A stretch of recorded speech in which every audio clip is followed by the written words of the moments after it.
이론서를 피도록 할게요. 그래서 이제 제가 이론서가 4권인데요. 그래서 이제 1권에는 아동간호학하고 기초간호학하고 그리고 성인간호학이 들어있어요. 성인간호학이 이제 성인간호학이 1부랑 2부로 나뉘어지는데 1부까지 들어있거든요. 아동간호학은 올해는 시험이 많이 안 나왔던 것 같아요. 한 2문제 정도 나왔던 것 같고, 많이 나오면 4문제 정도 나왔어요. 4, 5문제를 나왔고요. 안 나오면 뭐 2문제, 1문제 였고, 그래서 그랬고요. 이제 아동간호학을 보면 이제 성장 발달, 아동간호학의 성장 발달이라는 이제 챕터가 있고, 그 다음에 이제 고위험 선천성 신생아의 건강 문제가 있죠. 건강 문제. 성장 발달은 되게 중요 파트예요. 성장 발달이 되게 중요하잖아요. 학교에서. 그렇기 때문에 성장 발달은 뭐 이거 자체는 되게 중요 파트가 되겠고요. 그 다음에 고위험 선천성 신생아의 건강 문제. 선천성 신생아의 건강 문제도요. 최근에 조금 시험에 나오는 경향이 있어요. 왜냐하면 우리가 이거는 교직원의 자녀가 뭐 이런 문제가 생길 때 어떻게 하는지 그런 거랑 좀 연관이 됐기 때문에, 그래서 우리 시험은요, 교직원과 관련된 시험도 꼭 나와요, 많이. 그래서 이제 이쪽에도 이제 중요성이 되고 있고요. 그 다음에는 이제 질환 파트죠. 질환. 그래서 우리가 기관별 질환을 여기서 배우죠. 소화기계, 호흡기라든지 질환별이 나오는 거잖아요. 근골격계 장애라든지. 그래서 이거는 성인에도 질환이 있잖아요. 성인에서도 기관별로 우리가 배우잖아요. 그래가지고 이거는 아동기에서 더 많이 생기는 질환은 아동간호학에 들어있고요. 기관별 질환이. 그리고 성인기에서 많이 생기는 기관별 질환은 성인기에서 배워요. 그게 좀 나눠져 있고요. 그 다음에 감염 질환. 애들은 이제 공동체 생활을 하니까 감염 질환이 생기는 거 하고, 배설 장애랑 아동 학대가 되게 중요하잖아요. 아동 학대. 아동 학대. 이번에도 시험이 나왔죠. 아동 학대는 뭐 2, 3년마다 좀 자주 등장하죠. 그리고 작년에는 제가 ADHD라든지 그런 걸 여기다 놨는데 그거를 정신으로 옮겼어요. ADHD와 관련된 그런 거는 제가 정신으로 옮겼고요. 그 다음에 건강 문제 관리를 여기에다 넣었어요. 학교에서 건강 문제 관리도 되게 중요하죠. 여기 보면 두통, 뭐 발열이라든지 뭐 설사, 탈수 이런 거는 학교에서 되게 중요하잖아요. 그래서 중요한 것들을 아동에 제가 넣었거든요. 그래서 우리가 아동간호학 이렇게 되어 있고요. 그 다음에 성장 발달을 보도록 할게요. 성장 발달. 그래서 오늘은 일단 제가 수업 준비를 이제 이 챕터 1까지 준비를 했어요. 챕터 1을. 그래서 보통 일주일에 100페이지 이상을 나가줘야 돼요. 한 130페이지를 나가야 1월에서 6월달까지 진도가 빠지거든요. 그리고 6월달은 일단은 정확한 이해를 하는 게 목표이고, 그리고 또 인출하는 게 중요하댔던 중요한 애들을, 그런 게 목표이기 때문에, 그래서 이제 이렇게 하고 복습을 해가지고 내 거 하러 만드는 그게 중요하죠. 보기만 하는 것보다. 하고, 성장 발달 파트에서는 여기에서도 보면 이제 성장 발달이 뭔지, 성장 발달이 뭔지에 대한 개념하고 이론, 성장 발달에 대한 이론이 뭐 에릭슨도 있고, 그다음 피아제도 있고, 콜버거도 있거든요. 프로이드는 정신에서 났어요. 프로이드는. 그래가지고 여기에서는 사실 이론이 중요하죠. 이론은 별 3개가 되겠죠. 이론은 별 3개고, 그리고 일에 있는 성장과 발달 정도는 별 2개를 하시면 되고요. 그 다음에 성장 발달 단계는 우리가 단계도 별 2개를 해주세요. 지금 4페이지를 보고 있고, 차례를 보고 있어요. 차례. 4페이지. 제 이론서 4페이지를 지금 보고 있거든요. 그래서 오늘 수업하는 거를 지금 보고 있어요.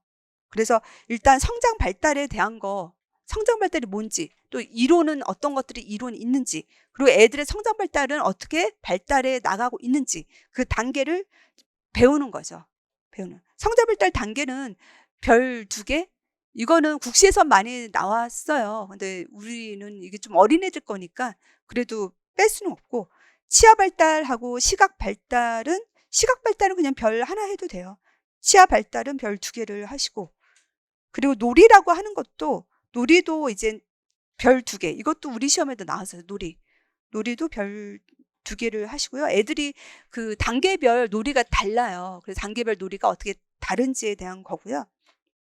그리고 지금 신생아에서부터 청소년까지는 이제 신생아부터 청소년까지는 각 시기별 발달이 다르잖아요. 그래서 각 시기별 발달에서 나타나는 문제, 그런 것들이 나와 있고요. 그래서 여기에서는 사실 시험에 가장 많이 나오는 건 뭐겠어요? 청소년이겠죠. 청소년과 학령기는 별 3개를 해주시고요. 그리고 영아나 유아도 시험에 요즘은 신생아, 영아, 유아도 시험에 많이 나오는 편이에요. 최근에. 뭐 캥거루 돌보기도 그랬고 아프가도 나왔거든요. 최근에 2-3년 전에. 그래서 왜냐하면 왜 여기를 시험에 내냐면 지금은 출산율이 너무 낮잖아요. 그렇기 때문에 아기를 소중하게 여기기 때문에 그래서 이거를 되게 시험에 출제자들이 많이 내는 것 같아요. 그래서 신생아, 유아도 별 3개이고요. 학령 정의는 별 2개, 영아 뭐 신생아도 별 2개 정도를 해줘야 돼요. 최근에 나오는 경향 있으니까. 그리고 통증 사정에서부터 덴버2까지는 우리가 성장과 관련해서 발생할 수 있는 문제를 여기에 다루었어요. 그래서 통증 사정은 별 2개 정도를 하세요. 왜냐하면 애들에 대한 통증 사정이 되게 중요하잖아요. 아플 때 아픔의 그 정도에 따라서 우리가 중재를 해줘야 하잖아요. 그렇기 때문에 통증 사정은 객관식으로 나왔었어요. 그래서 우리가 통증 사정 도구에 대한 거를 좀 알아야죠. 사정 도구는 이제 별 2개를 하시고 훈육 방법도 별 2개. 훈육은 국시에서는 좀 많이 나왔는데 우리 시험에 안 나왔거든요. 근데 훈육이라고 하는 건 왜 중요하냐면 훈육하는 방법을 모르면 아동 학대로 가요. 왜냐하면 훈육이라고 하는 것은 애가 잘못했을 때 잘못하지 않게 우리가 만들어준 게 훈육이거든요. 그래서 잘못할 때 때리면 그게 아동 학대죠. 그렇기 때문에 훈육도 국시에서는 되게 중요하게 취급해요. 자동차 사고. 그래서 어린이 사망 1위가 자동차 사고거든요. 그래서 자동차 사고도 별 2개 정도는 좀 하셔야 되겠고요. 유전 상담도 별 2개. 그래서 우리가 질환이 유전에 의해서 생기는 게 있잖아요. 그 유전 양식이 어떤지. 상염색체, 뭐 열성 질환이라든지 상염색체 우성 질환이라든지 반성 열성 질환 뭐 그런 것들의 개념을 우리가 알아야 되겠죠. 이미증하고 우유병 충치는 이미증, 우유병 충치는 별 2개 정도로 하시면 되죠. 우유병 충치는 우리 시험에 나왔어요. 한 2-3년 전에 나왔어요. 이런 것도 내고 성장장애랑 성조숙증, 이거는 성장과 관련된 문제잖아요. 그래서 이것도 둘 다 객관식으로 나왔었어요. 그래서 또 반출이 될 수 있겠죠. 학교에서 애가 성장장애, 저신장증 애를 볼 수 있고 또 성조숙증도 요즘 많이 생기거든요. 그렇기 때문에 이거는 별 3개짜리예요. 별 3개. 그리고 덴버2 발달 검사도 별 2개는 해줘야 돼요. 이거는 네, 과거에 네, 객관식으로 나왔었어요. 우리 시험에서. 객관식으로 나왔고 덴버2 검사는 발달 지연을 사정하는 검사로서 되게 중요한 검사거든요. 그렇기 때문에 얘는 목적이라든지 대상이라든지 뭐 내용이라든지 해석하는 거, 해석이 물론 제일 중요하긴 한데 그런 것들을 다 알아둬야 할 필요가 있어요. 그래서 오늘 이제 수업을 통해서 이거를 배우면 선생님이 바로 제가 얘기한 것처럼 중요한 거는 백지노트 바로 하면서 안 되면 다시 이론서 보고 하시고 그리고 자기 전에 오늘 배웠던 거를 다시 머릿속으로 떠올리면서 인출을 자꾸 하는 연습을 하도록 해야 되겠죠. 그래서 아동간호학으로 가면요. 아동간호학. 그래서 14페이지로 가도록 할게요. 14페이지. 성장과 발달. 그래서 성장과 발달, 여기에서 우리가 배워야 할 것이 무엇이냐면 성장과 발달. 그래서 성장과 발달이 뭔지에 대한 의미를 조금 알아야 되겠죠. 근데 이거는 시험에 나올 가능성이 떨어져요. 이거는 너무 원론적인 거니까. 그래서 별 하나 정도로 내가 개념을 좀 파악한다라고 생각을 하시고요. 성장 발달의 원리는 중요하죠. 원리는 중요하죠. 얘는 별 2개. 그래서 시험에 자주 등장하는 애들은 중요해요. 등장한 애들. 그래서 임용이 제일 중요하고 그다음에 국시라 했잖아요. 국시도 자주 등장하는 거, 최근에 등장한 거. 그런 거가 또 중요하잖아요. 그래서 원리를 내가 알아야 되고, 그 다음에는 알아야 될 것이, 그렇다면 이제 신체적인 성장에 대한 평가로 주로 우리가 키하고 몸무게잖아요. 키하고 몸무게가 어떻게 잘 자라고 있는지에 대한 기준점이 있잖아요. 5, 6세까지는. 5세 정도까지는 우리가 뭐 3개월 하고 1년, 그리고 2년, 뭐 4년 하고 5세. 이때까지는 키하고 몸무게의 어떤 이제 기준이 있어요. 기준에 못 미치면 성장 발달이 잘 안 되는 거잖아요. 그리고 우리가 상절과 하절의 비를 통해서도 상절과 하절의 비에 있어서도 이제 올바른 성장이 되어지고 있는지를 또 확인을 하거든요. 확인을 하는 것이 있고, 그 다음에 스케몬의 발달 곡선이 있어요. 스케몬의 발달 곡선이 있거든요. 그 곡선이 되게 중요하죠. 이것도 우리가 기관마다 발달하는 그 속도가 다르거든요. 그래서 어떻게 다른지를 우리가 알아야 돼요. 이것도 시험에 나왔었죠. 임용에. 그렇기 때문에 이제 이것도 내가 알아야 되고. 그래서 선생님이 이거를 이렇게 배우면 이거를 해보셔야 돼요. 그래서 이게 중요한 거고, 이거를 내가 정확하게 인출을 한 거를 확인을 하셔야 되는 거예요. 그래서 우리가 성장이라고 하는 건 뭐냐면요, 성장 발달이라고 말을 하잖아요. 그 성장이라고 하는 거는요, 양적인 거예요. 양적인 거. 발달은 약간 질적인 거예요. 질적인 거. 그래서 성장이라고 하는 것은 우리가 양적인 거는 게 뭐예요? 키하고 몸무게. 키는 우리가 뭐 5kg에서 10kg 되고 하잖아요. 그런 것들을 우리가 성장이라고 하는 거예요. 너 성장했네? 그럼 키가 전에 작았는데 키가 더 컸네? 그런 거 보면서 성장했다라고 하는 거고, 너 발달했네? 발달했다라고 하는 거는 질적인 변화라고 했잖아요. 질적인 거.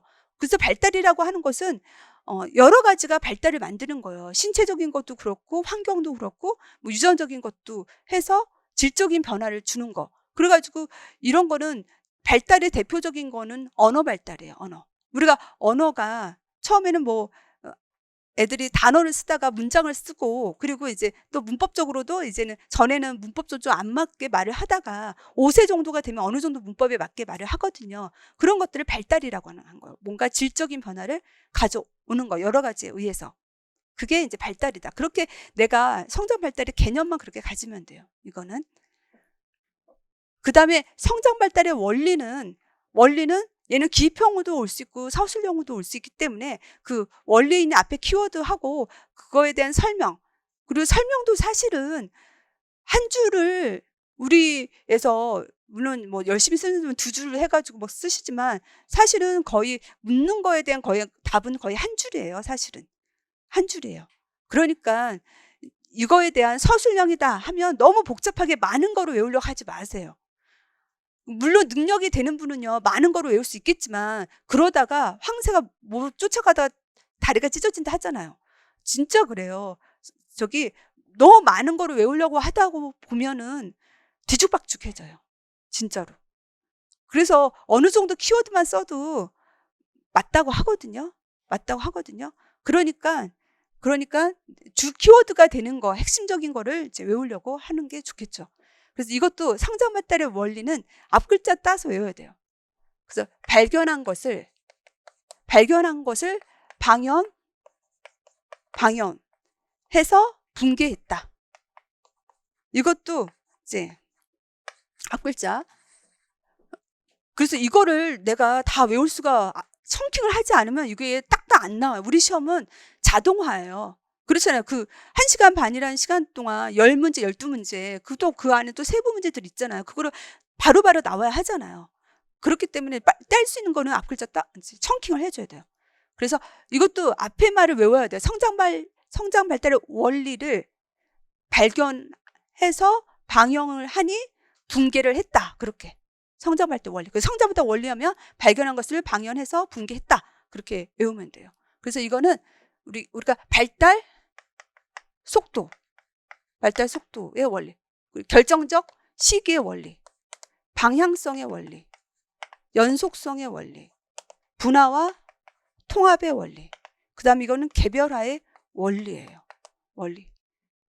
그래서 이거를 딱 이렇게 외우는 거죠. 외우고 이거에 대한 또 서술을 좀 해줘야 하는 거거든요. 그래서 우리가 발달 속도라고 하는 거는 발달 속도가 우리가 태어나가지고 애들이 이제 1살, 2살 되고 하잖아요. 사춘기 되고 하잖아요. 그러면 그 태어나가지고 사춘기까지 가면서 발달 속도가 틀려요. 그래서 가장 발달 속도가 빠를 때가 언제냐면 영아기하고 사춘기예요. 영아기하고 사춘기 때는 발달 속도가 가장 빠르고요.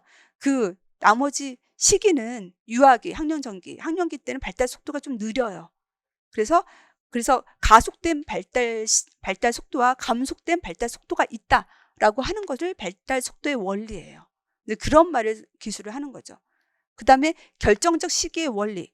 그래서 결정적 시기의 원리라고 하는 것은 우리가 어떤 발달 과업을 달성하기 위해서는 결정적 시기가 있다는 거예요. 그래서 그 결정적 시기를 놓치면 그 발달 과업을 완성할 수 없다는 얘기죠. 그래서 이 결정적 시기를 말한 애들이 누구예요? 뭐 프로이드라든지 에릭슨이라든지 그렇잖아요. 에릭슨은 우리가 1세까지를 그 사람 뭐예요? 신뢰와 불신감의 단계 있잖아요. 신뢰. 1단계 때 엄마가 좋은 돌봄을 해주면 애가 신뢰감을 형성하고 근데 좋은 돌봄을 엄마가 이제 일관적인 돌봄을 하지 않으면 애가 사람을 불신한다. 평생 불신한다. 그런 거죠. 평생 불신한다. 그 시기가 중요하다. 그것이 결정적 시기의 원리죠. 그 다음에 방향성의 원리. 방향성의 원리도 방향성이 여기 3가지가 나와요. 그래서 두미 방향하고 근원 방향, 그 다음에 대칭성의 원리가 나오거든요. 그 두미 방향은 뭐냐? 두미 방향은 머리에서 발달해서 이제 아래로 미가 꼬리 밑자잖아요. 꼬리. 그래서 머리부터. 그래서 애들이 우리 머리부터 먼저 가누어요. 머리부터 가누고 그다음에 허리 가누고 그다음에 서구, 그다음에 걷고. 그러면서 머리부터 아래로 내려간다. 근원은 우리 근원. 몸에서 중심에서 가까운 게 근이고 원은 몸의 중심에서 먼 게 원이거든요. 그래가지고 우리가 애들이 발달하는 것도 이제 몸통부터 애들이 가누잖아요. 몸통 앉는 거 하고 뒤집고. 그 다음에 뭐예요? 그 다음에 걷잖아요. 다리는 좀 멀잖아요. 몸에서. 이게 네. 그래서 하여튼 뒤집고 하는 거는 배 복부 있잖아요. 그래가지고 이제 네 가까운 데에서부터 먼 데로 발달한다라고 하는 거죠. 그리고 대칭성이죠. 그래서 우리가 이제 오른손 왼손에 잡는 게 뭐 오른손잡이 왼손잡이 있어가지고 좀 오른쪽이 좀 발달을 하긴 하지만 그렇지만 같이 거의 발달한다는 거죠. 양손의 길이가 거의 다 똑같잖아요. 대칭적으로 발달하니까. 그 얘기고. 연속성의 원리는 뭐예요? 연속성. 우리가 연속해서 발달하는 거지 뛰어넘어서 발달하는 건 아니다라는 거죠. 그래서 아까 뭐 언어 발달도 우리가 갑자기 문법에 딱 맞는 말을 5, 6문장 한국말을 말하는 게 아니잖아요. 애들이 옹알이 한 다음에 그 다음에 자음을 했다가 그 다음에 단어 1개 했다가 2개 했다가 그러면서 하잖아요. 연속해서 간다는 거죠. 그 순서도 있고 연속성에는 순서가 있잖아요. 순서에 맞게. 그 다음에 분화와 통합의 원리. 그래서 우리가 이제 애들 발달이라고 하는 것도 미분화된 거에서 분화로 간다는 얘기예요. 미분화에서 분화. 그래서 이제 애들이 손을 잡을 때도요. 먼저 물건을 잡을 때 손 전체로 먼저 잡아요. 5개월에 손 전체를 잡거든요. 그래서 이제 9개월, 7에서 9개월 정도 된 미숙하게 2 손가락으로 써요. 썼다가. 그래가지고 얘가 1세가 되면 손가락을 이제 잘 해요. 손가락 가지고 잘 쓰거든요. 그런 식으로 이제 미분화에서 분화로 가고 그러면서 또 통합을 해야 한다니요. 통합. 왜? 얘가 우리가 통합이라고 하는 건 뭐를 생각하냐면요. 얘가 가위를 쓸 때요. 가위를 쓸 때 우리가 가위질 사용하는 게 가위질 하는 게 3세예요. 3세. 3세가 돼야 가위를 하거든요. 우리 가위질을 한다고 하는 것도 뭐예요? 우리가 눈으로 보고 손으로 하고 그러면서 안전도 생각하고 그렇게 해서 나의 머리와 지적인 능력과 그리고 눈의 협응 능력과 손의 기술 이런 것들이 통합이 돼서 어떤 행동을 하잖아요. 성장 발달이 되잖아요. 그것이 통합의 원리예요. 우리의 신체의 그런 기능들이 또 함께 통합을 해서 발달을 한다는 얘기죠. 함께 통합해서 일을 하는 거잖아요. 그 얘기고 그 다음에 이제 개별화의 원리죠. 개별화. 그래서 우리가 성장 발달은 사람마다 다 틀려요. 그렇잖아요. 틀리잖아요. 왜 틀려요? 그 유전이 다르잖아요. DNA 유전이 다르고 환경이 다르기 때문에, 그래서 이 성장 발달도 개별성이 있다라고 하는 거죠. 그래서 뭐 엄마 아빠가 아나운서야, 말을 너무 잘해. 또 환경에서도 말을 많이 시켜. 그럼 걔가 언어 발달을 더 잘하잖아요. 또 그런 반대의 상황은 또 언어 발달이 더 늦잖아요. 그런 것들이 개별화의 원리죠. 개별성이 있다라고 하는 거고요. 그 다음에 이제 상하절 비죠. 상하절 비. 그 다음에 우리가 보셔야 할 것이 상절과 하절 비예요. 상절과 하절 비가 왜 중요하냐면요. 특히 누구지? 갑상선 기능 저하증 애들은요, 다리가 짧아요.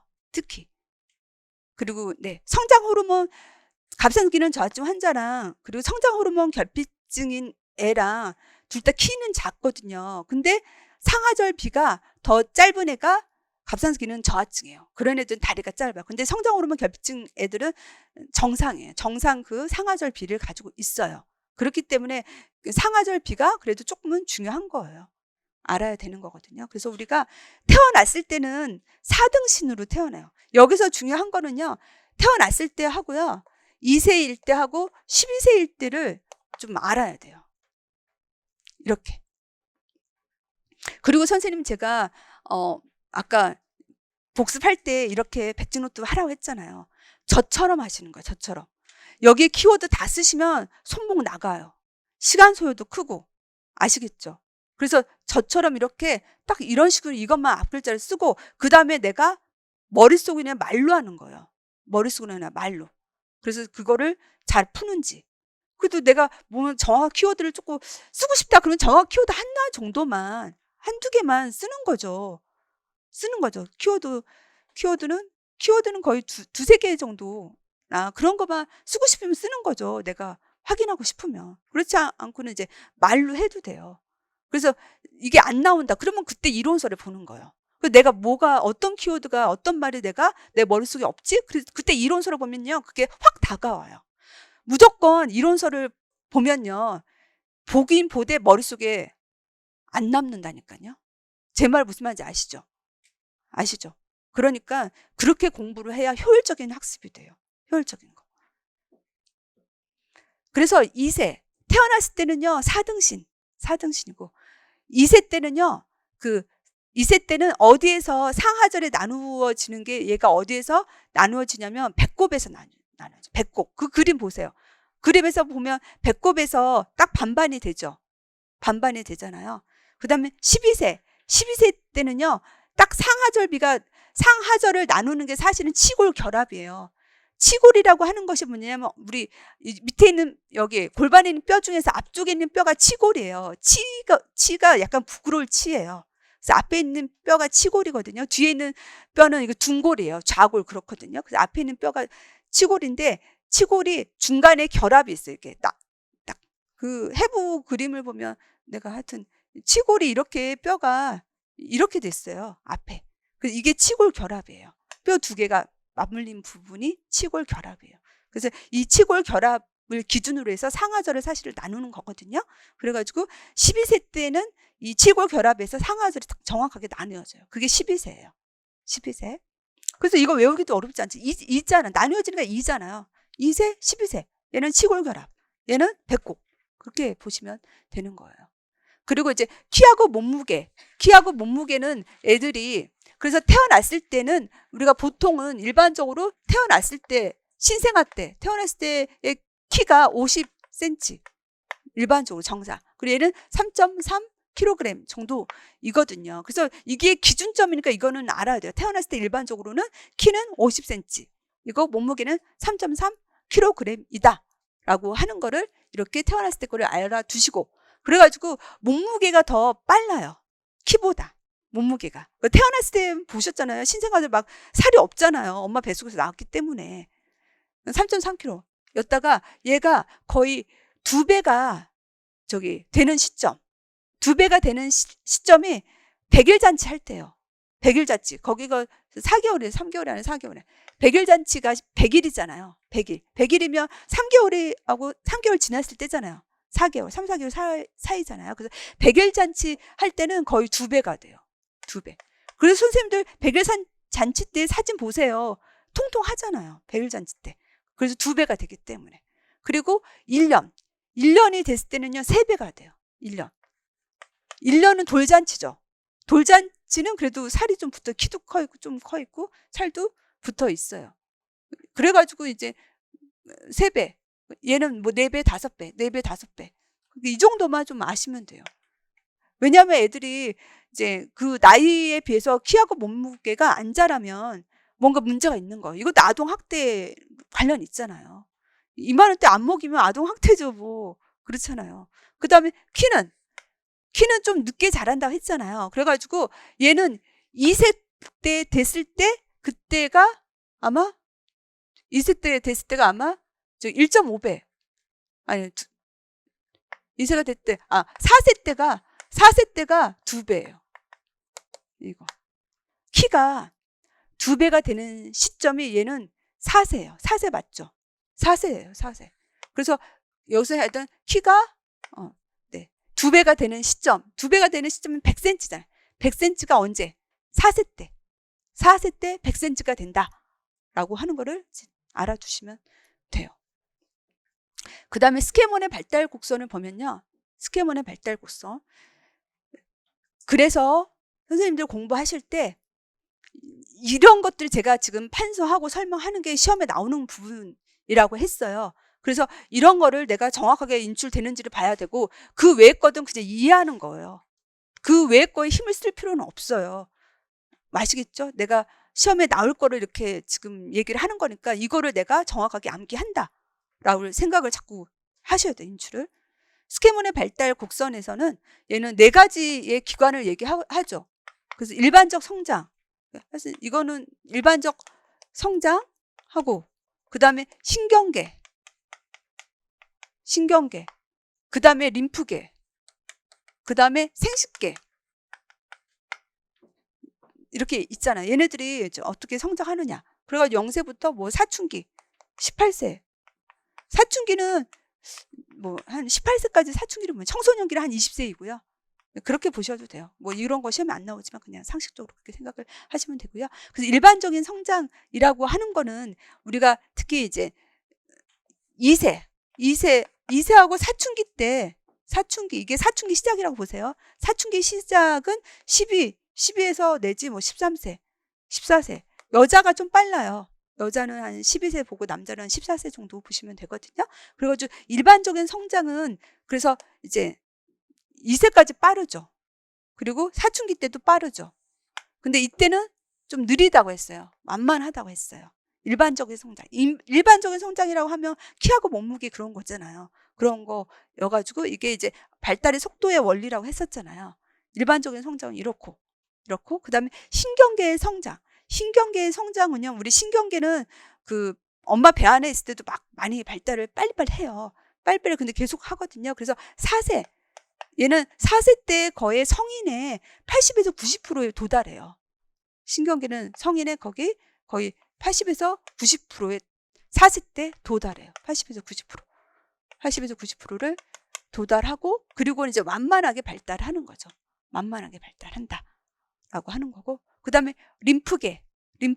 우리 림프는 우리가 이제 항체를 형성하고 그런 역할을 하고 방어작용을 많이 하잖아요. 그래서 림프계 같은 경우는 조금 독특해요. 독특해서 림프계를 많이 물어봐요. 림프계는요, 이제 6세하고 12세하고 이 18세를 기억을 해줘야 돼요. 그래가지고 림프계는요, 6세 때 성인의 크기가 돼요. 림프계는 6세 때 거의 성인의 크기, 이게 성인의 크기라고 생각하세요. 성인의 크기가 되고, 그리고 이제 12세 때는 일생에서 최고로 발달해요. 성인의 2배죠, 거기 성인의 2배죠. 2배로 일생에서 제일 많이 발달하는 게 12세 때. 림프계는 12세 때 제일 많이 성인의 2배로 발달했다가 다시 18세는 다시 성인 크기로 돌아와요. 림프계. 독특하잖아요. 독특한 거 시험에 제일 많이 나오는 거 림프계예요. 림프계. 이거. 그 다음에 생식기계. 생식기계는 이거는 우리가 상상할 수 있는 거잖아요. 생식기계는 우리가 계속 발달을 안 하고 있다가, 그죠? 발달을 언제까지? 사춘기 때까지는 발달을 하지 않고 있다가 사춘기 때 발달을 하는 것이 누구예요? 그것이 생식기계죠. 사춘기 때. 사춘기 때 12세 내지 14세 때 발달을 시작해가지고 그래서 이제 18세 정도, 18, 20세 때 거의 완성이 되어지는 것이 그것이 생식기계죠. 이제 이렇게 이 정도 내가 하면 되겠고요. 그러면 성장 발달이 끝났어요. 그 다음에는 이제 이론적 근거죠. 성장 발달의 이론적 근거는 시험에 국시에서도 많이 나오고 우리 시험에서도 나오죠. 그래서 되게 중요한 파트라고 했어요. 그래서 우리가 이론적 성장 발달의 이론적 근거에 중요한 이론가 처음 에릭슨이 먼저 나왔죠. 에릭슨하고 에릭슨하고 그 다음에 이제 삐아제죠. 삐아제. 그 다음에는 콜버그예요. 콜버그. 얘네들 중요하니까 내가 이거를 각 단계별 그 특징을 쓸 수 있어야 되죠. 쓸 수 있어야 돼요. 그래서 에릭슨 여기에서 사실은 삐아제께 우리 시험에서는 삐아제랑 콜버그께 많이 나왔어요. 삐아제랑 콜버그께. 왜냐하면 삐아제는 인지적인 발달을 얘기를 한 거거든요. 우리가 가르치려면 학생들이 인지적인 그 발달을 알아야 되잖아요. 그렇기 때문에 그래서 삐아제께 시험에 많이 나왔고, 이제 또 도덕이 중요하잖아요. 애들이 도덕적이지 않으면 다른 사람한테 피해를 주잖아요. 그렇기 때문에 이제 콜버그 거도 얘도 중요해요. 그래서 얘네들은 우리 이번 시험에도 나올 가능성 높은 애들이에요. 그래서 에릭슨은요, 그 프로이드랑 조금 비교를 해줘야 돼요. 에릭슨이 프로이드의 제자였대요. 프로이드는 정신과 의사였고 에릭슨은 심리학자이거든요. 그래서 요즘도 보면 정신과 의사랑 심리학자랑 같이 연합해서 환자를 케어를 하잖아요. 그렇기 때문에 이따가 프로이드 이론이 마음에 안 든 거예요. 마음에 안 들어서 자기 이론을 만든 것이 에릭슨이 이제 이 사람이 뭘 해서 심리 사회적 발달이 있죠. 프로이드는 심리 성적 발달이에요. 프로이드는요, 성을 중요하게 여겼어요.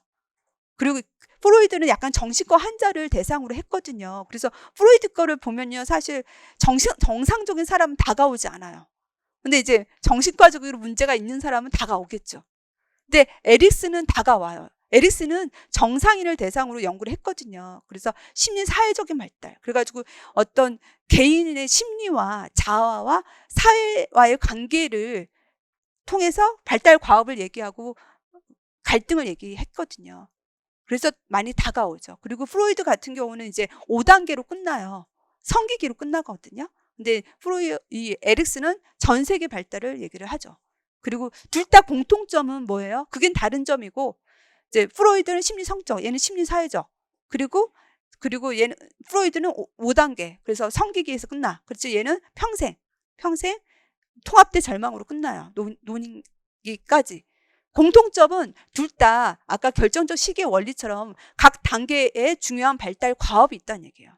그 발달 과업을 달성하지 못하면 우기를 맞는다라고 하는 거예요. 우기를 갖게 된다라고 하는 거죠. 그래서 그거는 공통점이에요. 각각의 발달 과업은 서로가 보는 입장은 다르지만 그렇지만 발달 과업이 있다. 그거를 이루지 못하면 갈등이 생기고 위기를 경험한다라고 하는 거는 비슷한 거예요. 그리고 이제 에릭슨은 이제 자아정체, 이 시기 중에서 가장 중요한 시기를 자아정체감, 청소년기를 중요하게 보았어요. 자아정체감 형성을 중요하게 여겼죠. 그래가지고 우리가 에릭슨이 영아기, 이제 유아기, 그 다음에 우리가 학년 정기, 이거는 우리가 알기 위해서 나누는 거예요. 학년기, 청소년기, 그 다음에 성인기, 초기, 성인기, 후기, 노인기. 이 시기에서 어떤 발달 과업을 완성하느냐 하는 거거든요. 그래서 영아기 때는 신뢰 대 불신이에요. 신뢰감 대 불신. 유아기는 자율성 대 수치심. 학년 전기는 주도성 대 죄책감. 그리고 학년기는 근명성 대 열등감이죠. 그리고 청소년기는 자아 정체감 대 역할 혼돈. 뭐 자아 정체가 혼돈해도 역할 혼돈해도 돼요. 역할 혼돈.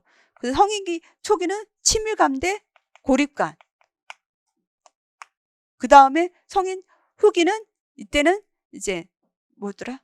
생산성 대 자기 침체죠. 생산성 대 자기 침체. 얘는 통합 대 절망이에요. 그래서 여기서 시험에 자주 나오는 건 사실 이게 여기가 제일 잘 나오죠. 여기가. 여기보다는. 여기 거는 네, 정확하게 쓰고 이것도 설명할 수 있어야죠. 얘도 뭐 기입협 서술형에 나오는 거니까. 그래서 신뢰에 대해 불신감은 뭐냐면요. 이거는 애가 신뢰감을 갖는 거는 사람에 대한 신뢰잖아요.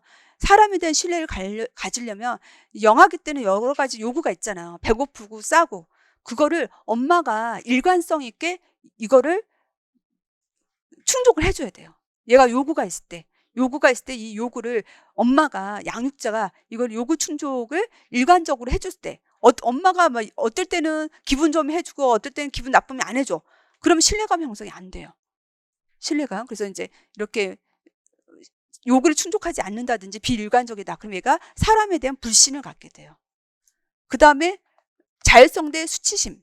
자율성이라고 하는 거는 얘가 일반적으로는요, 유아기 때는 우리가 그때는 18에서 24개월 때 배변 훈련을 해요. 항문하고 요도 관략근 조절을 하거든요. 자기 신체를 조절하는 자율성. 그리고 자율성은 뭐예요? 내가 스스로 할 수 있다는 게 자율성이잖아요. 그래서 내가 대소변을 스스로, 엄마가 뭐 이 시간이 뭐 또 소변 봐. 너 왜 하여튼 그게 아니라 스스로 대변이 마르면 대변 보고, 스스로 소변이 마르면 소변을 보고, 그게 자율이잖아요. 자기 신체. 또 환경과의 관계에서도 내가 스스로 뭔가 하고 싶어. 근데 엄마가 막 이거 하라고 명령해. 그리고 내가 스스로 했는데 엄마가 자꾸만 잘못했다고 비난해. 그럼 얘가 수치심을 갖는다는 얘기예요.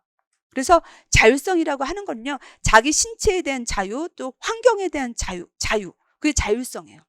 그래서 엄마가 뭐, 대변 잘 봤다, 소변 잘 봤다, 너 너무 잘했다, 그래서 칭찬해주면 얘가 자율성이 키워지죠. 근데 아까처럼 엄마가 얘가 한 거에 대해서 너 왜 했니? 비난하고 자꾸 얘가 한 거를 말썽을 일으키고 그러면은 얘가 자신에 대한 수치심을 갖는 거예요.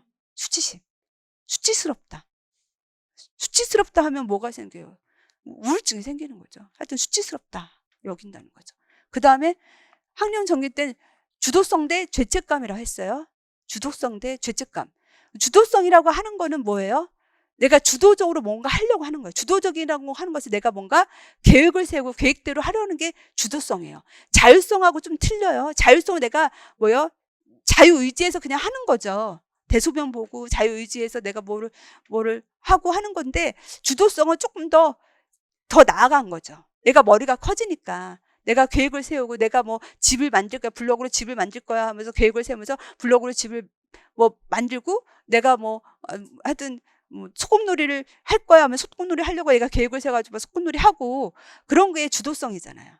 그래서 주도성을 엄마가 얘가 블록 막 쌓은 것도 하는 거 보고, 또 얘가 뭐 속도 장난하는 걸 보고 또 그림 막 그리고 하는 거 보고 엄마가 칭찬해도 잘했다 그러면 얘가 주도성이 생기는 거죠. 주도성은 뭐예요? 내가 스스로 뭘 하려고 하는 게 주도성이잖아요. 스스로 뭘 하려고 하는 게 주도성이거든요. 사람도 스스로 뭘 하려고 하는 사람이 있고 뭐 하려고 하지도 않는 사람이 있잖아요. 주도성이 생기는 거죠. 죄책감은 이것도 이제 부모의 태도는 비슷해요. 부모가 얘가 한 거에 대고 계속 비난하고, 왜 그거 했어? 왜 그거밖에 못해? 하고, 또 얘가 한 거에 대해서 계속 막 말썽을 일으키고, 그러면 얘가 자신의 행동에 대해서 죄책감을 느끼는 거죠.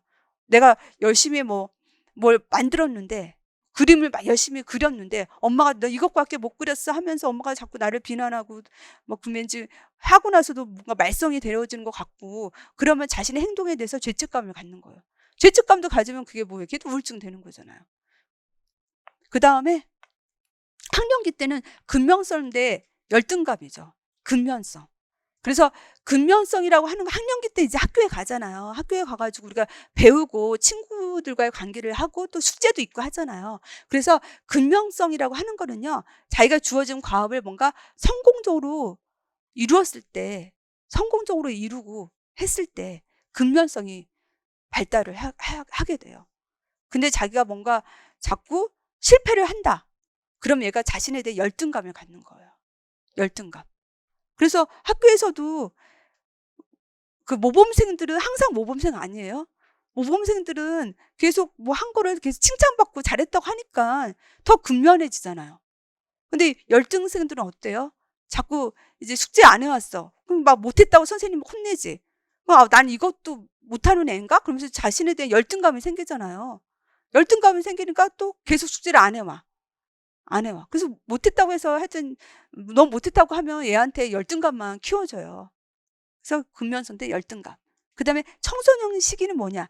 자아정체감과 역할 혼돈이라고 하거든요. 이 시기를 되게 중요하게 여겼잖아요. 그래서 자아정체감이라고 하는 건 뭐냐면 청소년 시기는 인지 능력이 발달하기 시작하고 또 청소년기 때는요 신체도 발달하잖아요. 그리고 또 본능의 욕구가 또 다시 생겨요. 우리가 성적 본능 그것이 이제 청소년기에 또 오거든요. 그래서 이제 그러면서 얘가 급격하게 이제 발달을 경험하면서 나는 누구인가라는 걸 고민을 해요. 나는 누구인가? 나의 욕구, 나의 감정, 나의 능력 그런 거에 대한 고민을 하거든요. 그러면서 자아 정체감을 형성하는 거예요. 나는 누구인지, 내가 누구인지 알면 그러면 내가 누구인지를 알면 내가 잘하는 게 뭔지, 나의 능력이 뭔지 알면 나의 관심이 뭔지를 알면 얘가 무슨 과를 가야겠다는 생각이 들잖아요. 내가 컴퓨터를 좋아하고 하여튼 그런 걸 좋아했다. 그러면 나에 대해서 알잖아요. 그러니까 나는 컴퓨터 공학과를 가야겠다라는 그 역할에 대해서 알게 되잖아요. 그런데 내가 누구인지 몰라. 내가 이제 뭐를 잘하는지, 나의 욕구가 뭔지, 나의 관심이 뭔지가 몰라. 역할 혼돈. 그러면은 내가 무슨 과를 가야 될지, 어떤 직업을 가져야 될지 얘가 모르는 거예요. 혼돈을 겪게 되죠. 혼돈. 그거이고요. 그 다음에 초기 성인기 때는 친밀감 대 고립감이에요. 그래서 자아 정체감이 잘 형성한 사람은 친밀감을 가져. 친밀감은 다른 사람들과의 관계예요. 그래가지고 내가 다른 사람을 사랑을 주고 사랑을 표현하고 관심을 갖고 그런 관계를 맺는 거죠. 그런데 이제 고립감. 그래서 이제 고립감 뭐예요? 다른 사람과의 상호작용이라든지 사랑을 주고 관심을 주는 거를 갖지 않는 거죠. 그러면 고립적인 사람이 되는 거잖아요. 고립적인 사람. 그래서 그 친밀감과 고립감. 중요하더라고요. 여기서도 그렇고 학교에서도 그렇고 어디서나 공동체에서 보면은 혼자 있는 사람 있잖아요.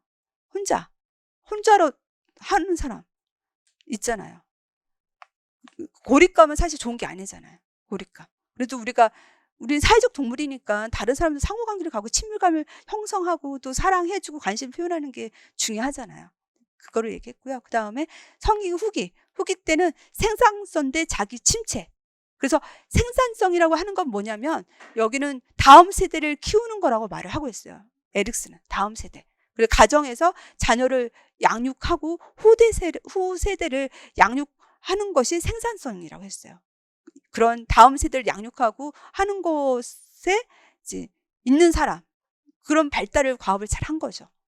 한 거고 자기 침체는 반대로 자기 침체는 뭐야? 다음 세대를 위해서 양육하거나 관심을 갖지 않고 그냥 자기 혼자만 있는 거죠. 자기 침체에 빠진 거죠. 그래서 이제 생산성이라는 거는 하여튼 다른 사람의 다음 세대라는 얘기가 들어가는 거예요. 다음 세대를 뭔가 키우려고 하고 양육하고 하려고 하는 것들을 가져가는 거. 사실 여기 결혼 안 한 분도 있는데 하여튼 저기 일본 같은 경우도 초식남이라고 하잖아요. 결혼 안 하고 그냥 의지가 없고 그렇게 좀 사는 사람도 있잖아요. 네. 하여튼 안 한 분들이 많이 있어가지고 이 말을 하기가 좀 그렇긴 한데 하여튼 학교 가가지고 내가 결혼 안 했어도 다음 세대를 양육하고 하고 노력하면 그거는 생산성 있는 거죠. 근데 그런 다음 세대에 대한 어떤 노력 같은 걸 하지 않고 자기 안에 빠져 있고 그러면 그냥 초식남을 생각하면 돼요. 초식남. 그런 에너지가 없어서 그냥 자기 침체에 빠진다라고 보시면 되는 거죠. 통합 대 절망은 통합은요. 이제 이게 노년기잖아요. 그래서 자기 인생을 돌아보는 거예요. 자기 인생.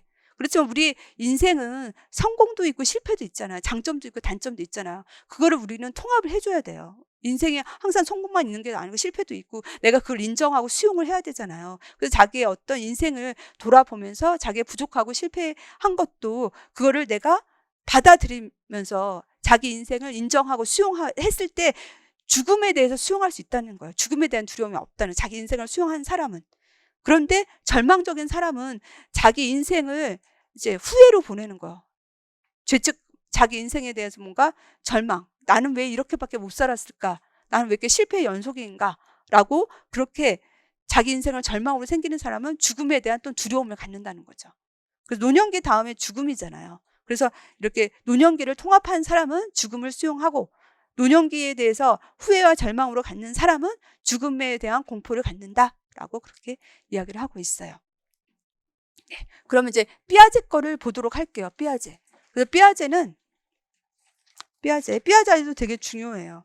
삐아제는 감각 운동기부터 해서, 삐아제는 감각 운동기 하고 전 조작기 하고요. 이제 구체적 조작기, 형식적 조작기를 이야기를 했어요. 삐아제는.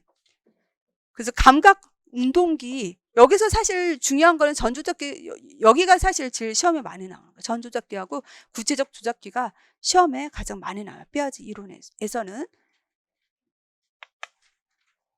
감각 운동기는요, 형식적 조작기도 그 다음에 얘예요. 얘도 시험에 나온 적이 있어요. 얘도 알긴 알아야 돼. 얘도 알아야 돼요. 그렇지만 여기가 제일 중요한 거고요.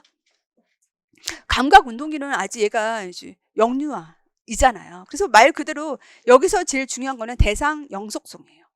여기서는 대상 영속성이 제일 중요해요.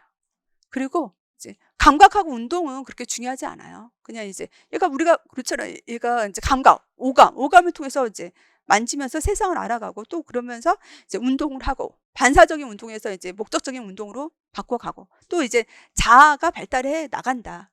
전에는 아주 신생아 때, 어렸을 때는 세상과 내가 일치라고 생각했다가 얘가 이제 의식이 발달하면서 내가 누구인지, 세상과 나는 분리된 존재고 엄마와 나는 분리된 존재라고 하는 자아가 발달해 나가는 거죠. 그건 그냥 이해하는 거예요. 근데 대상 영속성이라고 하는 거는, 대상 영속성이 발달하는 시기가 이제 영아기 후반 8에서 12개월에서 18개월 정도에 완성이 된다고 했거든요. 18개월에 완성이 되잖아요. 그래서 대상 영속성은 뭐냐면요, 대상이 영속적이다. 그러니까 얘는 대상 영속성을 갖기 전에는 눈에 안 보이면 그게 없어졌다고 생각을 해요. 눈에 안 보이면 그게 없어졌다고 생각하는데, 이제 대상 영속성을 갖게 되면 내 눈에 안 보여도 그게 다른 곳에 있다라는 걸 아는 것이 대상 영속성이에요. 내 눈에 안 보여도, 안 보이는 것이 영원히 없는 게 아니라 다른 곳에 있기 때문에 걔가 안 보이는 거다라고 하는 것을 갖게 되는 것이 대상 영속성이고, 8에서 12개월에 이제 시기는 그렇게 중요하진 않아. 12에서 18개월 좀 완성이 되는데, 여튼 영아기 후반 때 이게 발달하기 시작해가지고 이제 유아기 초기 때 이제 갖는다라고 하는 것이 대상 영속성이라는 거죠. 그래서 대상 영속성을 하기 위한 놀이가 까꿍놀이? 아니, 까꿍이 아니라 무슨 놀이? 까꿍놀이 맞아. 까꿍이 엄마 없다고 엄마 보여주고, 그게 까꿍놀이죠. 엄마가 없는데 엄마가 다시 또 이거에 했던, 엄마가 없는데 엄마가 또 보여주는 거. 그러고 하다 보면 엄마가 없지만 또 시간이 지나면 엄마가 또 보인다. 엄마가 다른 곳에 있기 때문에 보인다. 그런 거잖아요. 숨고 찾는 거. 그런 것들이 대상 영속성과 관련된 놀이죠. 네, 그 다음에는 전 조작기를 볼게요. 전 조작기. 그래서 전 조작기가 시험에 많이 나오는데, 여기 보면 전 개념기하고 직관적 사고기라는 게 있죠. 전 개념기하고 직관적 사고기는 이 개념만 이해를 하시면 돼요. 개념만 이해하시고요. 나머지 있는 것들은 되게 중요해요. 나머지는 건 중요해요. 비가역성이라든지 보존 개념의 결여가 있다든지, 그리고 마술적인 사고라든지, 그리고 이제 물할론, 상징적 사고라든지, 변환 추리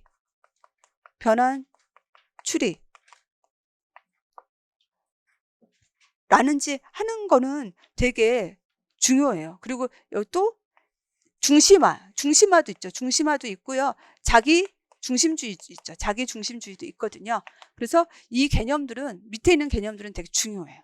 시험에 많이 나와요. 그래서 얘는 기평 서술형 되게 많이 나오는 주제예요. 전 조작기. 전 조작기.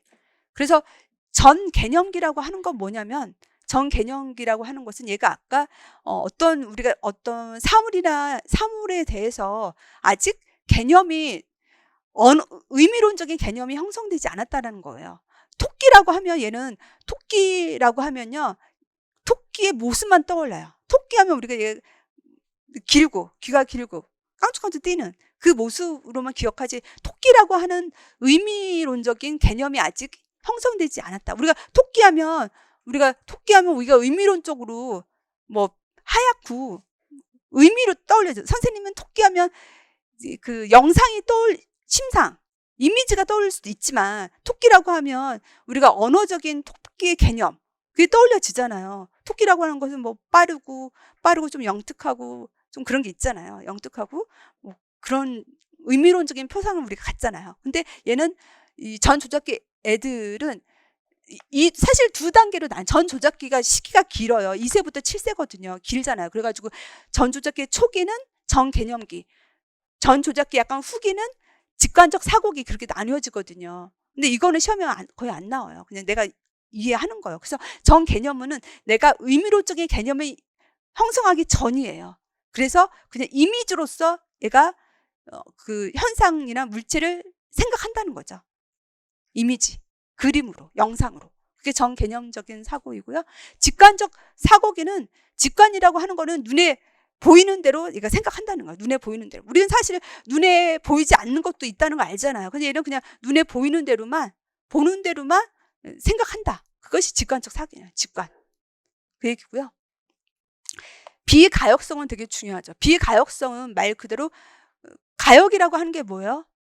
되돌아가는 게 가역이거든요. 되돌아가는 것이 있다라는 거 얘는 몰라요. 되돌아가는 거. 그래가지고 이제 집에서 유치원까지 가는 길이 있어. 집에서 유치원까지는 가. 그런데 혼자서 유치원에서 집까지는 못 가는 거예요. 그게 비가역성. 되돌아가는 걸 못하니까. 그리고 또 비가역성의 얘는 또 뭐가 있냐면, 만약에 또 뭐가 있냐면요, 비가역성인 얘가 친구 때리지 마. 이 얘가 적절한지 모르겠는데, 친구 때리지 마 하면 친구 때리지 마의 그 반대적인 걸 몰라요. 가역을 못하니까. 친구 때리지 마의 이제 가역은 친구 때려잖아요. 하여튼 친구 때려라, 친구 때리지 마라, 이거에 돌아가는 거를 얘는 좀 적절한 예능 같지는 않은데, 여튼 하지 말라고 하면 할 수 있다라는 거를 돌아가면, 이거는 할 수 있고 얘는 하지 말라고 하는 거를 돌아가는 거 얘가 못한다는 얘기예요. 그래서 얘를 할 때는 해도 긍정적인 말을 그냥 친구랑 잘 놀아, 그렇게 말하는 게 좋다는 거죠. 네, 그 예는 조금 적절하지 않았는데 여튼 그렇다는 얘기예요. 말에 그 되돌아가서의 어떤 그런 거는 말에서도 잘 모른다는 얘기예요. 여튼 비가역성은 되돌아가는 거를 못한다. 그래서 덧셈은 하지만 뺄셈은 못하는 거죠. 덧셈으로 3 더하기 2는 5, 5이면 5 빼기 2는 3이라는 거를 모른다는 거죠. 거꾸로 가는 거를 모르니까. 그 다음에 보존 개념의 결여도 중요하죠. 보존 개념의 결여는 우리가 어떤 물체에 빼거나 더하는 거, 빼거나 더하지 않아도, 빼거나 더하지 않았을 때 물체의 그 외향이 바뀔 수 있다라는 걸 얘가 모르죠. 그래가지고 그 예시가 그러잖아요. 만약에 이제 같은 물이야. 같은 물인데 뭐 어떤 게 더, 같은 물을 얘는 넓은데 얘는 좀 이렇게 긴데 넣었어. 같은 물인데 얘는 이게 서로 다르다라고 생각하잖아요. 왜냐면 얘가 외향으로 이거를 판단하니까. 우리가 빼거나 더하는 거 없이 같은 물질이 외향이 변해도 보존된다는 걸 아는 게 보존 개념이거든요. 근데 얘는 보존 개념이 없어요. 그냥 외향으로만 판단하는 거야. 보는 걸로. 그것이 보존 개념의 결여예요. 그 다음에 마술적인 사고는 뭐냐면, 마술적인 사고는 말 그대로 그래요. 자신의 생각이 뭔가를 일으킨다라고 생각을 하는 거예요. 자신의 생각이 뭐를 일으킨다. 그래서 내가 이제 할머니가 나를 미워하니까 할머니가 죽었으면 좋겠다 생각했어요. 할머니가 죽었으면 좋겠다고 생각했는데 진짜 할머니가 죽었어. 그러면 자기 생각이 할머니를 죽게 만들었다. 그게 마술적인 사고잖아요. 그리고 뭐 친구가 너무 미워. 친구가 아팠으면 좋겠다라고 생각했어. 근데 친구가 진짜 아파.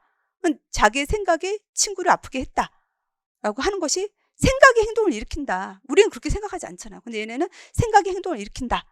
그런 마술적인 사고를 가지고 있는 거예요. 물활론이라고 하는 거는 뭐냐면, 물활론은 이거는 물체도 생명이 있다는 거죠. 어렸을 때 많이 그랬어. 우리 딸도 뭐 넘어졌어. 방에서 넘어졌는데 나보고 걔 혼내래. 넘어지게 한 그거 혼내라고 막 나한테 막 표시를 하더라고요. 그게 물활론이죠. 물체도 생명이 있다라고 생각하는 것이 물활론이죠. 상징적인 사고는 뭐냐면, 상징적인 사고는 얘 머릿속에 어떤 물체라든지 현상에 대해서 스스로 그거에 대해서 이미지나 의미론적인 거를 표상하는 거예요. 그래서 그거를 표현할 수 있는 거죠. 정개념기 때는요, 이미지만 얘가 떠올려진다고 했잖아요. 근데 상징적인 사고를 갖는 애는 이미지뿐만이 아니라 언어적인 것도 이거를 표상을 하는 거예요. 표상을 하는 거. 표상이 왜 떠올려질 수 있다는 거예요. 그래서 상징적 사고는 이제 베개 가지고 베개를 아기라고 하는 것도 베개라고 하는 거를 아기로 얘가 이미지를 떠올리는 거잖아. 떠올려서 그거 가지고 노는 거잖아요. 상징을 한다는 거죠. 상징을 한다는 거. 소꿉놀이 하는 것도 그래요. 소꿉놀이 하는 것도 이것이 엄마 아빠가 집에서 뭐 아빠 출근하고 엄마가 요리하고 하는 거를 얘가 보아왔잖아요. 그거를 내가 그 현상을 머릿속에 이미지를 가지고 있잖아요. 그러니까 이거를 재현을 하잖아요. 그 머릿속에 있는 그 상징적 사고가 재현이 돼서 상징 놀이를 하는 거예요. 그래서 우리가 이제 그림을 그리는 것도 얘가 만약에 로켓을 그리고 뭐를 그리고 한다는 거, 로켓이라고 하는 것이 걔 머릿속에 이미지가 있는 거예요. 이미지도 있고 언어적인 것도 있고. 그렇기 때문에 이제 로켓을 그리고 로켓에 대해 설명할 수 있는 거잖아요. 그게 상징적 사고가 그전에는 없었잖아요. 그전에는 그냥 아무 생각이 없었고, 감각 운동기 때는 뭐 이런 생각 아무것도 없었다가, 그 다음에 전조작기 초기에는 아까 정개념이, 그래서 어떤 물체에 대해서 영상으로만 생각하다가, 이미지로만 생각하다가, 상징적 사고에는 이미지뿐만이 아니라 언어적인 것도 스스로 머릿속에 그거를 떠올려지는 거예요. 떠올려져. 토끼라고 하면 토끼 영상만 생각했다가 이젠 토끼라고 하는 애는 좀 빠르고 토끼에 대한 언어적인 게 떠올려지는, 토끼라는 글자 빨리 배우는 토끼라는 말도 떠올려지고, 이것들을 다시 재현하는 거죠. 토끼라는 말을 쓸 수도 있고 그림으로 그릴 수도 있고 또 토끼와 관련된 놀이도 할 수 있고, 그런 것들이 머릿속에 상징적인 사고가 있기 때문에 그런 것들을 다시 재현을 한다는 거예요. 그게 상징적인 사고예요. 중심화라고 하는 건 뭐냐면요. 중심화라고 하는 거는 얘가 하나만, 중심적인 하나에만 관심을 갖지 다른 거를 생각하지 못하는 거예요. 우리는 여러 면을 생각하잖아요. 근데 얘는 딱 그거에 꽂히면 그것만 생각해. 다른 거는 생각을 안 해. 그래서 얘 같은 경우도 여러 가지 지시를 주지 말라는 거예요. 여러 가지 지시를 좀 여러 가지 생각을 못 해요. 한 가지 지시를 줘야 그 중심화만 보니까, 중심적인 거 하나만 보니까. 그것이 중심화예요. 중심화. 그래가지고 구체적 조작기가 되면 탈중심화가 생겨요. 이제는 여러 가지 상황을 보는 거가 생기죠. 근데 이제 전 조작기 때는 이제 중심화. 하나밖에 생각을 못 한다. 자기중심주의. 그래서 이때는 전 조작기 애들은 자기중심주의예요. 자기중심주의가 뭐예요? 자기의 관점만, 욕구만 있고, 타인에게는 타인의 어떤 관점과 생각이 있잖아요. 근데 얘는 자기 생각이 다른 사람도 그렇게 생각한다고 생각하는 거예요. 내 생각이 너 생각이야. 너 생각도 내 생각이야. 그렇게 자기중심주의예요. 그래서 자기중심주의. 그래서 전화할 때도, 전화할 때, 너 밥 먹었어? 그러면은 얘는 고개가 끄덕이면, 전화하면 상대방이 내가 고개 끄덕여도 모르잖아요. 근데 얘는 내가 고개 끄덕이면 상대방은 안다라고 생각하냐. 자기중심주의가 있기 때문에. 타인의 관점과 타인의 그 생각을 인지하지 못하는 거잖아. 내 생각이 다 그 사람 생각이라고 보니까. 그게 자기중심주의. 변환추리는 뭐냐면, 변환추리도 중요한 개념이거든요. 변환추리는 뭐냐면, 얘가 동시에 두 사건이 발생했으면 이 한 사건을 다음 사건하고 연결을 하는 거예요. 연결해서 얘가 결론을 짓는 게 변환 추리예요. 변환 추리. 그러면 여기서 보면 이제 임신한 여자는, 그러니까 배가 나온 여자는 다 임신했어라고 하는 생각도 그래요. 이제 우리가 얘가 이제 임신한 여자는 배가 나왔잖아요. 그러니까 배가 나온 거랑 임신한 거를 연결을 짓는 거예요. 그래서 배가 나온 남자도, 또 배가 나온 여자도, 배가 나온 남자도 임신했다라고 생각하는 거죠. 서로가 관련이 없는데 관련 없는 두 사건에 관련이 있다라고 얘가 그렇게 생각하는 것이 변환 추리예요. 변환 추리. 네, 그러면 여기까지가 되게 중요한 거고요. 이제 쉬었다가 한 7분 정도에 하도록 할게요.